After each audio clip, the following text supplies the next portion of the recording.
తాజాగా రాష్ట్రంలో అధికార పార్టీ మళ్ళీ ఇటు ప్రతిపక్షాల మధ్య సవాళ్లు ప్రచారాలు కొనసాగుతున్నాయి. ఈ నేపథ్యంలో ఉప ముఖ్యమంత్రి బట్టి అలా పవర్ పాయింట్ ప్రజెంటేషన్ ఇవ్వడం కూడా జరిగింది. గత 10 ఏళ్లలో బీఆర్ఎస్ ప్రభుత్వం అబద్ధాల మీద నడిచిందని కూడా ఆయన మాట్లాడింది. దీని మీద స్పందించడానికి మాజీ మంత్రి కొప్పుల ఈశ్వర్ గారు మాట్లాడదాం. సార్ చెప్పండి, 10 ఏళ్ళు కూడా కేసీఆర్ ప్రభుత్వం అబద్ధాల మీద నడిచింది, ఇప్పుడు కూడా అదే అబద్ధాలు ప్రచారం చేస్తుందని కూడా మాట్లాడడం జరిగింది. దాన్ని ఎట్లా చూస్తుంది? అంటే ఈ ప్రభుత్వమే అబద్ధాల మీద నడుస్తున్నది. రేవంత్ రెడ్డి ముఖ్యమంత్రి నుంచి మొదలుకుంటే ప్రతి మంత్రి కూడా అబద్ధాలనే నమ్ముకొని వాళ్ళు ఈ ప్రభుత్వాన్ని నడిపిస్తున్నారు. ఎన్నికల్లో కూడా ప్రజలను మభ్యపెట్టింది కూడా అబద్ధాల ద్వారానే. వాళ్ళు 30 నెలల నుంచి వాళ్ళు చేసినటువంటి ఏంది, ఏ నిజం చేసినారు? వాళ్ళు 6 గ్యారంటీలు అమలు చేసినరా? ఓ ప్రత్యేకమైనటువంటి ఒక ప్రాజెక్టు నిర్మాణం చేసినరా? ఒక వర్గానికి న్యాయం చేసినరా? అసలు ఏం చేసిండ్రు? మీరు ఎడ్యుకేషన్లో ఏం చేసిండ్రు? హెల్త్లో ఏం చేసిండ్రు? వ్యవసాయ రంగంలో ఏం చేసిండ్రు? ఇరిగేషన్ రంగంలో ఏం చేసిండ్రు? హైదరాబాద్ నగరంలో మీ అభివృద్ధి ఎక్కడ కనబడుతున్నది? మీరు అబద్ధాలు మాట్లాడుకుంటా ఇలా సింగరేణి సంస్థను సర్వనాశనం చేసి కుంభకోణాల కుప్ప చేసి ఆ సంస్థనే కనుమరుగు చేసేటువంటి ప్రయత్నం మీ హయాంలో ఇవాళ బట్టి విక్రమార్క గారు ప్రాతినిధ్యం వహిస్తున్నటువంటి శాఖలో జరుగుతున్నటువంటి దాని మీద కూడా మాట్లాడాలి కదా. ఎందుకు? ఒకటే క్వశ్చన్, మీరు అధికారంలోకి వచ్చిన తర్వాత 2024 ఏప్రిల్ నుంచి జరిగినటువంటి టెండర్లలోనే ప్లస్ టెండర్లు ఎందుకైనాయో సమాధానం చెప్పానండి. సోలార్ కుంభకోణం ఎందుకు జరిగింది? 100 కోట్ల రూపాయలు ఎందుకు చేతులు మారినాయో చెప్పమనండి. ఈరోజు స్పందించినట్టుకుంటా ఉప ముఖ్యమంత్రి.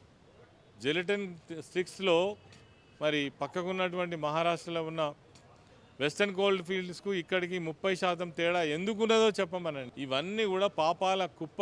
వాళ్ళు చేస్తున్నటువంటి పాపాల పుట్టను కప్పిపుచ్చుకోవడం కోసం తిరిగి ఎదురుదాడి చేస్తున్నారు. అబద్ధాలు మేము మాట్లాడినామని చెప్తున్నారు. ఎక్కడ అబద్ధాలు మాట్లాడినరు? నిజంగా చెప్పాలంటే ఆ రోజు రైతు బంధు 80 లక్షల మందికి ఒక్క స్ట్రోక్లో వేసినటువంటి చరిత్ర కేసీఆర్ గారు. 300-400 కోట్ల మొక్కలు నాటి హరితహారాన్ని అద్భుతంగా దేశంలో నిర్వహించినటువంటి చరిత్ర కేసీఆర్ గారిది. కాళేశ్వరం లాంటి ప్రాజెక్టు కట్టి 40 లక్షల ఎకరాలకు నీళ్ళు ఇచ్చినటువంటి చరిత్ర కేసీఆర్ గారిది. ఎక్కడ లేనటువంటి రైతు బీమా, రైతు బంధు లాంటి కార్యక్రమాలు తీసుకొచ్చినటువంటి చరిత్ర కేసీఆర్ గారిది. మీరేం చేసిండ్రు ఒకటి చెప్పమనండి. వాళ్ళు ఏదైనా చేద్దామన్నా కానీ ఆ రాష్ట్రాన్ని అప్పులు కూడా చేశారు. 8 లక్షల కోట్ల అప్పులు చేస్తారు, దానికి బకాయిలు కడుతున్నారు. ఉన్నంతకాలం అదే పాట పాడుకుంటా తిరుగుతారు తప్ప వీళ్ళు ఈ రాష్ట్రానికి ఏం చేయరు. ఈ రాష్ట్రానికి పట్టిన చీడ పీడ, వీళ్ళ పీడ విరగడయ్యేటువంటి రోజులు కూడా తొందరలో ఉన్నాయి. ప్రజలు అవన్నీ ఆలోచిస్తున్నారు. ఏం చేసిరు? మొన్న కనీసము బీఆర్ఎస్ ప్రభుత్వంలో కేసీఆర్ గారి నాయకత్వంలో సంపూర్ణంగా వడ్లు కొనుగోలు ఉండేది. ఇలా వడ్లు కొనుగోలు కూడా చేతులు ఎత్తేసిండ్రు. యూరియా దొరకట్లేదు, కరెంటు కోతలు వచ్చినాయి, రైతులు అష్టకష్టాలు పడుతున్నారు, మొక్కలు కొనట్లేదు, ధాన్యాలు కొనట్లేదు. మీరు మాకు చెప్పేటోళ్ళా? గురుకుల టెండర్ గురించి పిలిచిందే 1100 కోట్లు అయితే 2000 కోట్ల కుంభకోణం ఎట్లా జరుగుతుందని ఆరోపిస్తారు. పిలిచింది 1100 కోట్లు కాదు, ఆయనకు అవగాహన లేకుండా మాట్లాడుతున్నారు. మా దగ్గర అన్ని రికార్డ్స్ ఉన్నాయి. ఒకసారి 1142 అని ఆయనే చెప్తాడు, ఒకసారి 636 అని ఆయనే చెప్తాడు, ప్రొవిజన్ టెండర్లు ఒకసారి 700 అని ఆయనే చెప్తాడు. ఇక్కడ రికార్డు లేదా? లెక్కలు లేవా? మేము అడిగిందల్లా ఒకటే, జీవో నెంబర్ 1, జీవో 110 ఎందుకు తుంగలో దొక్కిండ్రు? ఈ 2 జీవోలు ఏం చెప్తున్నాయి? స్థానిక సంస్థలు అదేవిధంగా ప్రభుత్వ రంగ కోఆపరేటివ్స్ ఏవైతే ఉన్నాయో, లెదర్ ఇండస్ట్రీ కావచ్చు, టెస్కో కావచ్చు, ఈ గురుకుల పాఠశాలలో జరిగేటువంటి ఏవైనా అవసరాలు ఉంటే అవి క్లాత్కు సంబంధించి అయితే టెస్కోకి ఇవ్వాలి, లెదర్కు సంబంధించిన అయితే మీరు తెలంగాణ లెదర్ ఇండస్ట్రీకి ఇవ్వాలనేది ఆ జీవో చెప్తున్నది. దాన్ని ఎందుకు తుంగలో దొక్కినావు?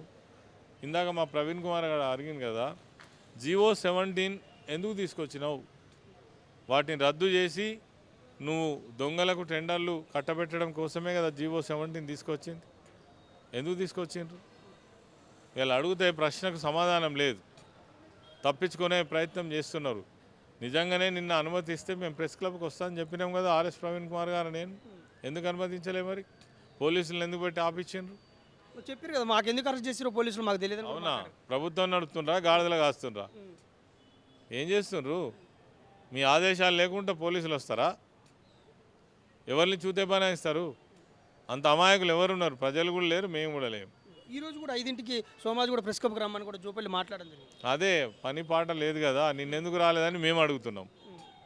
నిన్న మేము మీకోసం వెయిట్ చేసినాం కదా, మా కేటీఆర్ గారు, హరీష్ రావు గారు, మేమందరం కూడా మీరు వస్తానంటేనే ఇదే భవన్లో వెయిట్ చేసినాం కదా, నువ్వెందుకు రాలే?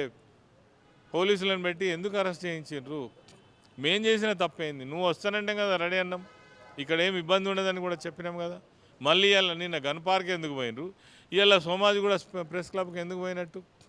ఎవరైనా నిజంగా చిత్తశుద్ధి ఉంటే సమయం ఇచ్చి నిజంగా చర్చ రియాలిటీగా జరగాలనుకుంటే సమయం ఇచ్చి మీరు రావాల్సిన అవసరం ఉంది. నిన్న సమయం ఇచ్చి రాలేదు, ఇలా చెప్పక చేయక ముఖ్యమంత్రి మొట్టికాయలు వేస్తే దాని రికవరీ కోసం వచ్చి మీరు ఇలా భవన్ ప్రెస్ క్లబ్లో కూర్చుండి రాండి అని అంటే అర్థం పర్థం ఉంటుందా? ఎప్పుడైనా ఇట్లాంటి పరిస్థితి ఎప్పుడైనా చూసినామా? ఏదైనా ఉంటే ఛాలెంజెస్ ఉంటే సమయం ఇస్తారు, ప్లేస్ చెప్తారు, డేట్ చెప్తారు, ఏ సబ్జెక్ట్ మీద రావాలనో చెప్తారు. అట్లా అది పద్ధతి అవుతుంది. నీకు ధీరంగానే వచ్చి రా, నేను ఉన్నానంటే ఏమన్నట్టు అది? అంటే నెక్స్ట్ టైం సమయం ఇచ్చి ముందస్తుగా ఇన్ఫర్మేషన్ ఇచ్చి రమ్మంటే 100% వాళ్ళకి వచ్చే దమ్ము ధైర్యం లేదు. పోలీసులను ఫ్రీ చేసి రమ్మని చెప్పండి, లేదంటే మా దగ్గరికి ఇక్కడ రమ్మనండి, ఆహ్వానం చెప్తాం. సోషల్ వెల్ఫేర్ కావచ్చు, లేదంటే అప్పుల మీద మాట్లాడిన జూపల్లి గారు కావచ్చు. Okay right. ఇది ఇప్పుడు నిజంగా దాని మీద చర్చించే అవసరం ఉందనుకుంటే, చర్చించాలనుకుంటే సమయం ఇచ్చి ముందస్తు సమయం ఇచ్చి సమాచారం ఇచ్చి వస్తే ప్రతిదీ చర్చించడానికి తాము సిద్ధమంటూ కూడా వాళ్ళు చెప్పడం జరుగుతుంది.